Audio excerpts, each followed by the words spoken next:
hopefully you're all caffeinated. I've been given the nod that we are way behind, so we'll fast track this session.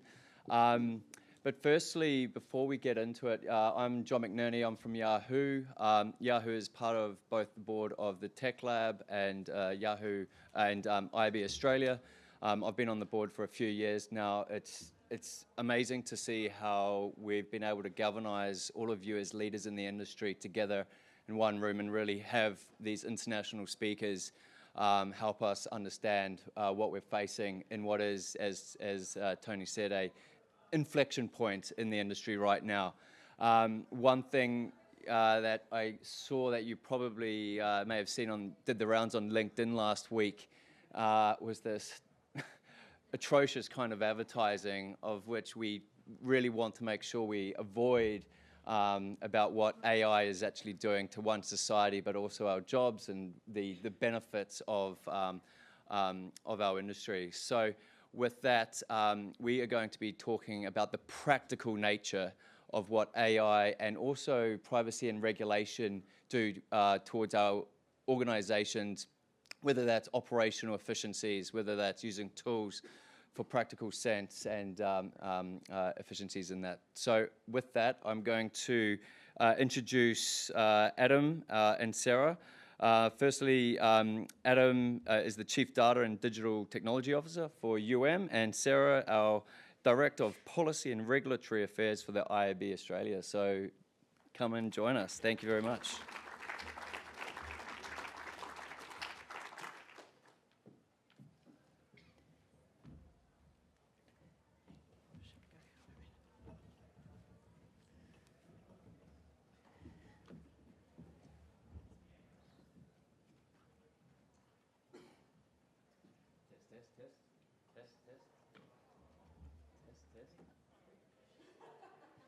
Can you hear us? Yes, thank you very much. Okay, excellent. So just let's get straight into it, Adam. We've heard a lot today about the human side of AI and not making it so much of a transactional piece. Where do people factor into this, and what impacts does it have on your business within IPG? Is it going to remove shit work or real work that actually people want to do? And do you have some examples of how the group might be doing this? I'd say no to the shit work just yet, for now. I think when we look at the amount of time, the resources we put from an analyst perspective in terms of cleaning data to get to the fun work is still a big part of our industry and the way we work. I think what's exciting is the API integrations that we have with partners.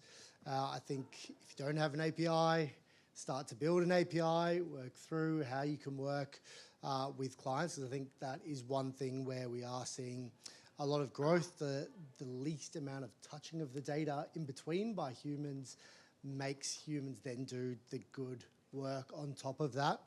I think what we've seen in terms of use cases from there, so once we've done the cleaning of the data, when do we get to the fun stuff? I think a couple of great examples are we look at the revolution or evolution in the marketing mix modeling space. That used to be something that we did 2 years ago from an annual planning perspective, whereas now that's something that we use for innovation, tests and learns, something that some clients are doing on a monthly basis. Others are doing quarterly in terms of updating the modelling, understanding the ROI that that's driving, and then allocating their investments from there and being able to go back to boards and CFOs and prove out the work that they're doing. And another great example that's impacting us is we're seeing AI assistants, for instance, changing the way that people are speaking to brands and being able to get the information they need. So you may want something urgently from a brand, being able to go to the website and have a good experience that you need means that you might purchase that product a lot faster than someone that might be going and calling a call center. So in terms of when we're doing that modeling and when we're understanding what's working, we're seeing that personalization, that people are getting on those websites is driving purchases, and that impacts us from a media perspective. And when we speak to publishers around what are the platforms that what is the creative that we need, what is the different types of KPIs that we're optimizing towards, because that changes our media mix in terms of how we're then driving those conversions. And then the third one, I think, was probably one of the exciting spaces for me anyway, the toys that I'm liking to see at the moment, is when we are live in market, when we have all those APIs connected up, what we're seeing is brands starting to be able to have fluid optimization between their channels. And we used to have a lot of junior people that would have to pull Excel reports and pull data out of platforms, but now that's being centralized. And we're starting to see our performance directors 10x in terms of the outcomes that they can get for clients. So I think what we're seeing, both whether that's in-house or whether our teams are, we're seeing it changing in terms of the skill set of people. And so those people that are really good at performance are 10 times better. So I think in the near future, that is going to change our workforce, and it's going to be interesting to see how that occurs. Yeah, I love that. So definitely dialing up the ability to take away a lot of that grunt work and really focus and allow people to do what they do best. That knowledge work, creativity, and getting better outcomes was the second piece for actually the consumer. Obviously, driving performance, but being able to have the brand engage with that audience in a lot better way with the different AI tools you've got. Fantastic. So. Good segue to the next piece around how important is data management, and what is your approach to how you manage the data, and with a practical day-to-day kind of within technologies, how do you do it? Well, I think a lot of the important points around data security, how you handle the data, anonymization, minimization, encryption have been talked about. Some of the Google panel, the Microsoft panel, Tony talked about it. So I think a lot of that's been covered. So getting your foundations right and your access right for people, and training, ongoing training is a big part of that, but making sure that you have those really strong foundations in place. And then being a pet-friendly organisation is important, as Tony said. So leveraging privacy-enhancing technologies is key in terms of being able to work with clients. I think the more data that we have access to from an AI perspective, the better performance that we see.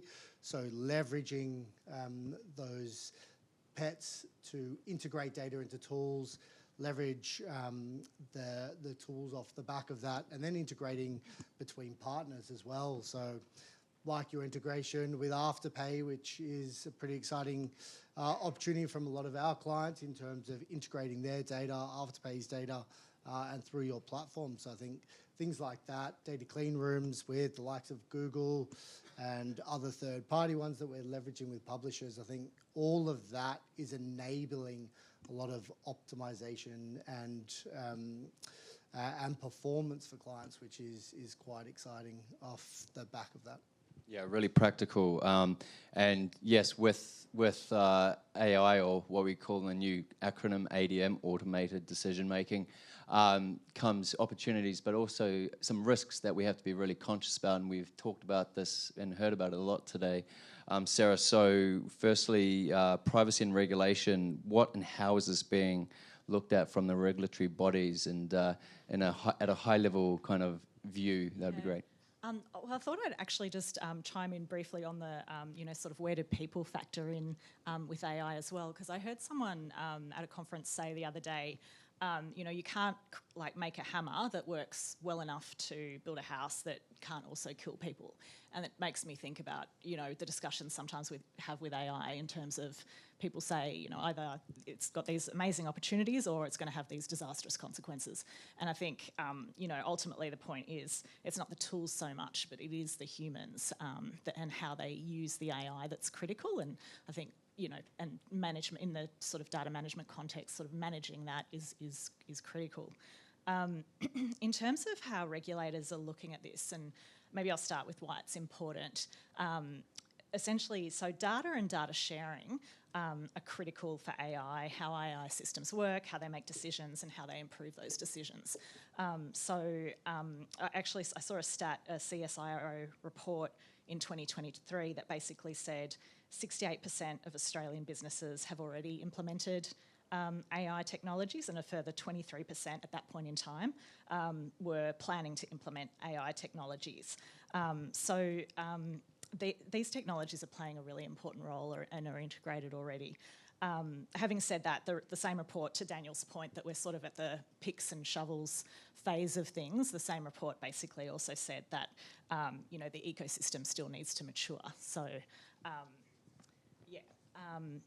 But I guess that's why really ensuring that the regulatory frameworks around AI not only regulate the risks that exist, but also support us sort of going forward into the digital economy.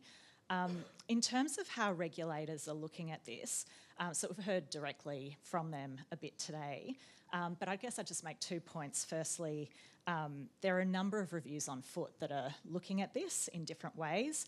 Firstly, sort of how to better regulate AI under existing laws, as well as whether we need new regulatory frameworks on top of that. So, for example, Attorney General's, of course, is looking at the use of PI and data. The Department of Science and Industry is looking more broadly at potential risks of AI and how best to support responsible AI practices. And Treasury is also looking at reviewing Australian consumer law, considering whether it's fit for purpose or not in dealing with an AI-enabled environment. And that's amongst other reviews that are going on. So there's a lot happening in the regulatory space. But the other observation really to make is it's not just these reviews that are going on. It's also, there's a lot of work being done looking at how does the existing law apply to AI already. A lot of our laws are drafted in a tech-neutral way. We've heard from Carly today around the Bunnings case and the finding that, facial recognition technology, the use of that was found to be in breach of a range of APPs. So that law's already there. That didn't require a new framework. So I think there's a lot of work that's being done, and I think there's more to be done around, how do these laws that we have already apply to this new environment. Thanks. And so I guess for both of you on the regulatory side, there's a lot of leaders in the room today. With that comes responsibility, with all of the opportunity that AI brings. What are they on the hook for leaving this room today and being able to do this in embrace AI in the right way? I can go first. I think what we see in terms of the marketing teams that we work with at our brands is they are the drivers of innovation. They're also the custodian of the customer. So for them, it's really important in terms of getting the right people in the room. They need to get their chief technology officers, their data scientists, their legal teams all together to make sure that they're having those conversations and they're driving that innovation in a way that works for the customer, but also helps them obviously drive their business results off the back of that. I think one of the things that we didn't hear just previously in terms of what being able to nail down what is that guidance in terms of where brands can play. I think there's a lot of technology discussions that are happening at the moment. Some clients don't have fit for purpose technology in their organisation that is at the level that has all of those strong foundations. So making those decisions around whether I'm going with an enterprise solution, I'm going to go with a custom solution and build my own, a big investments that need to be made. And I feel like that what we're seeing is clients holding back at the moment, waiting for an answer. So I think that's one of the challenges that we're seeing within the businesses we work with. I think a question that I had for you, Sarah, one of the challenges that we're trying to support our brands on is when they get that alignment, the technology exists, the data can be there if you have those strong foundations. Lawyers have a hammer and risk is their number one role that they play. How can marketing teams work with their lawyers who might only have a certain amount of time to dedicate to marketing to continue to drive that innovation and move their business forward? Yeah, look, it's a really good question, and I think it's communication. It's two, we saw it in the sort of tension leading up to this panel as well, very different focuses. Lawyers, sort of their job is to sort of look at the risks and work out, what are the risks with this technology? How's this, how's it negatively going to impact the business, and make sure that, those risks, or give advice to the business that those risks don't eventuate. But ultimately, if you're all in the one business with the same strategic goals, so ultimately, you should all be working as a team and working towards those goals. So I think it's just sort of getting the right balance, and over time, sort of building those relationships, and hopefully the lawyers can sort of understand the tech a bit better and the commercial sort of approach to things, and can sort of act as enablers more than hammers. Yeah. Does that answer your question? I'll get there. Okay, I want to flip to the consumer side. So, yes, it helps our businesses with efficiencies, learning new skills, and giving us time to do what we do best. But for the consumer, there's obviously loads of opportunities and potential risk there. But how can this all net out for the consumer in a good way? So from an advertising perspective, does ADM have a positive impact on the experience that they have, whether it be through the advertisers or new and innovative ways that marketers are able to reach them? I think we're seeing that at the moment in terms of we heard about the economy earlier. Brands have been challenged to do more with less from an investment perspective. No longer is it just brand versus performance in terms of the discussions we're having. It's how do we start to think about the two-speed economy, the audiences that we're working with, our younger generations and our families are doing it a little tougher than some of our boomers that are splashing the cash. So how do we start to think about our getting the agency village together, leveraging the data that is there, having more creative options and different messages so that we can think about what is the right product mix, how do we leverage AI to speak to those different audiences, test out those different creative messages, and have more of that consideration, that middle layer consideration driving messages support that funnel, because I think that's where we're seeing that challenge from an investment perspective, or the friction from a marketer having to make that investment decision. So I think that's the area that needs to come together to make it work, and when it works really well. But there's also, that's a leap in terms of the data that brands have access to and leverage and build those muscles to use that as well. Yeah, fantastic. And Sarah, we've heard a lot about the privacy and regulatory discussions today being for the better of the consumer experience and safety, particularly with the younger generation. And that, do you have anything else to add to how it improves society and the consumer from not just marketing, but having these laws and regulations in place? Yes. Well, absolutely. I think it's important to have the regulations there, as we've heard from the regulators a little bit today. I guess the purpose of them is to, they're not just a tax, as we just discussed in our lead up.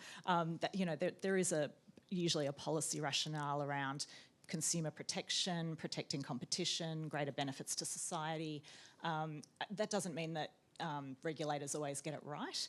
And, I've got some thoughts as well on sort of what our learnings are from other markets. But I think, sometimes the intention is there, and we've seen that in the EU. But what actually happens in practice is that they don't actually meet those intended goals that actually what they were thinking would happen.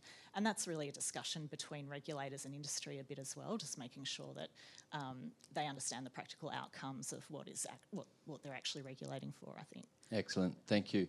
Okay, so we are out of time, so thank you very much for the good discussion.